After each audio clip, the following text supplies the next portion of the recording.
За би нэг зүйлийг та нарт хэлэх гээд мартаад байжээ. Энэ гормоны цагийн хуваар гэж юм байд юм байна.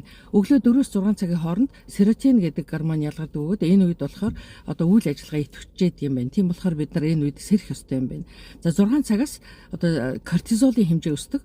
Энэ болохоор одоо хүнийг их илүү сэргэлэн цов болгож одоо өглөө ажил хийхэд урайлан дууддаг гэмээр юм уу. Тэгээ энэ үед нэг аяг уусах юм бол одоо стрессийн гормон янз бүрийн юмыг биеэс гадагшлуулахад их тустай байдаг гин. 8 цагт тестостерон гэдэг даавар гардаг. Энэ болохоор хуурд эрч хүч дайчин чанарыг өсгөдөг ийм гормон учраас энэ үед бид нар гимнастик хийвэл тохиромжтой юм байна.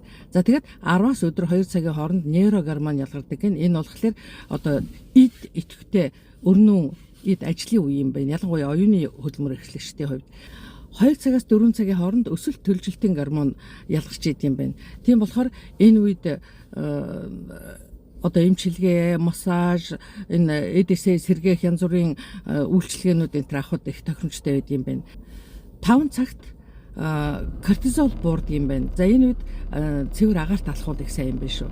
За 9 цагт мелатонин ялгардаг. Мелатонин гэдэг нойрны юм байдаг ш та нар мэднэ те. За энэ бол амраах, хүнийг эрч хүч сэлбэх ийм гормон юм байна шүү. За 10 цаг гэхэд эндорфин ялгардаг юм байна. За энэ нь бол таатай мэдрэмж төрүүлдэг, тайвшруулдаг, эрч хүчээ сэлбэх ийм гормон юм байна. Энэ үед бид нар орондоо орсон байх хэрэгтэй юм байна шүү. За энэ байгалийн жамыг битгий сөрөөрэй.